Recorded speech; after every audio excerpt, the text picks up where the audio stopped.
Hello guys, welcome to our channel, and in this video I'm going to show you how to change X or Twitter display name.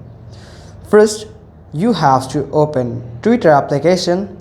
Then at the top left corner you will find your profile icon. Simply click on your profile icon here, and then you will find profile. Simply click on it. Then from here you just need to click on this edit profile button. Now from here you will find name and bio.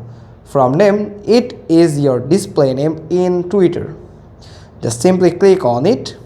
Now you can edit your display name from here.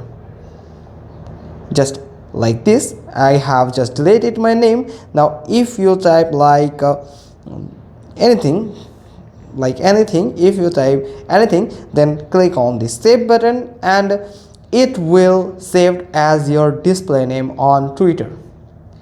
That's how you can change your X or Twitter display name.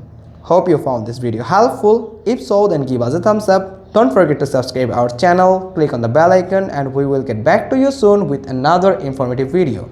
Thanks for watching. Till next time.